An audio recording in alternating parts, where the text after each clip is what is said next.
Chapter 17. Fame. The bird soon became so famous that whenever it was known that the Popper-performing penguins were to appear at any theater, the crowds would stand in line for half a mile down the street, waiting their turn to buy a ticket. The other actors on the program were not always so pleased, however. Once, in Minneapolis, a celebrated lady opera singer got very much annoyed when she heard that Popper penguins were to appear on the same program. In fact, she refused to go on the stage unless the penguins were put away. So the stagehands helped Mr. and Mrs. Popper and the children get the birds off the stage and downstairs to a basement under the stage, while the manager guarded the stage entrance to make sure that the penguins did not get past. Down in the basement, the birds soon discovered another flight of steps going up, and in another minute, the audience was shrieking with laughter as the penguins' heads suddenly appeared one by one in the orchestra pit where the musicians were playing. The musicians kept on playing, and the lady on the stage, when she saw the penguins, sang all the louder to show how angry she was.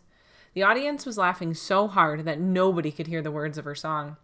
Mr. Popper, who had followed the penguins up the stairs, stopped when he saw that it led to the orchestra pit. "I don't think I'm supposed to go up there with the musicians," he told Mrs. Popper.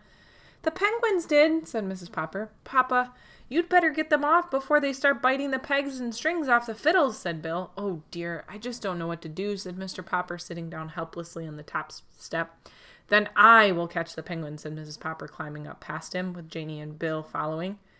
When they saw Mrs. Popper coming after them, the penguins felt very guilty, because they knew that they did not belong there. So they jumped up on the stage, ran over the footlights, and hid under the singing lady's blue skirts. That stopped the singing entirely, except for one high, shrill note that had not been written in the music. The birds loved the bright lights of the theater and the great laughing audiences and all the traveling. There was always something new to see. From Stillwater out to the Pacific coast they traveled. It was a long way now to the little house at 432 Proudfoot Avenue, where the Poppers had to worry about whether their money would hold out until spring. And every week they got a check for $5,000. When they were not actually playing in some theater or traveling on trains between cities, their life was spent in larger hotels. Now and then, startled hotel keeper would object to having the birds register there. "Why, we don't even allow lapdogs in this hotel," he would say. "Yes, but do you have any rules against penguins?" Mr. Popper would ask. The hotel keeper would have to admit that there was no rule at all about penguins. And of course, when he saw how neat the penguins were and how other guests came to his hotel in hopes of seeing them, he was very glad to have them. You might think that a large hotel would offer a great many opportunities for mischief to a lot of penguins, but they behaved very well. On the whole, never doing anything worse than riding up and down too often in the elevators and occasionally biting the brass buttons off of some bellboy's uniform. $5,000 a week may sound like a great deal of money, and yet the Poppers were far from rich. It was quite expensive to live in grand hotels and travel about town in taxicabs. Mr. Popper often thought that the penguins could just as well have walked back and forth between hotels and theaters. But every one of their walks looked so much like a parade that it always tied up the traffic, so Mr. Popper, who never liked to be a nuisance to anyone, always took taxis instead. It was expensive to have huge cakes of ice brought up to their hotel rooms to cool the penguins. The bills in the fine restaurants where the Poppers often took their meals were often dreadfully high. Fortunately, however, the penguins' food had stopped being an expense to them.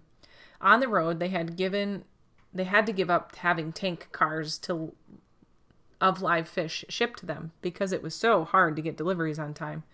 So they went back to feeding the birds on canned shrimps. This cost them absolutely nothing, for Mr. Popper had written a testimonial saying, "Poppers performing penguins thrive on Owen's Oceanic Shrimp." This statement with a picture of the 12 penguins was printed on the leading magazines, and the Owens Oceanic Shrimp Company gave Mr. Popper an order that was good for free cans of shrimps at any grocery store anywhere in the country. Several other companies, such as the Great Western Spinach Growers Association and the Energetic Breakfast Oats Company, wanted him to recommend their product too and offered him large sums of cash.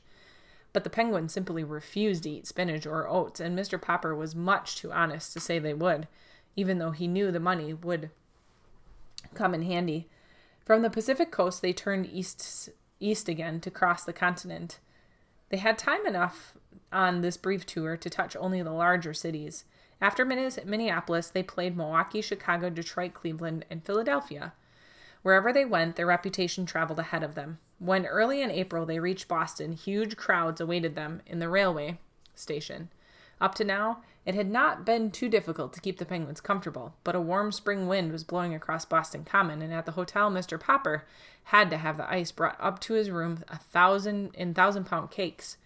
He was glad that the 10-week contract was almost up, and that the next week when his birds were to appear in New York was the last. Already Mr. Greenbaum was writing about a new contract. Mr. Popper was beginning to think, however, that he had better be getting back to Stillwater, for the Penguins were growing irritable.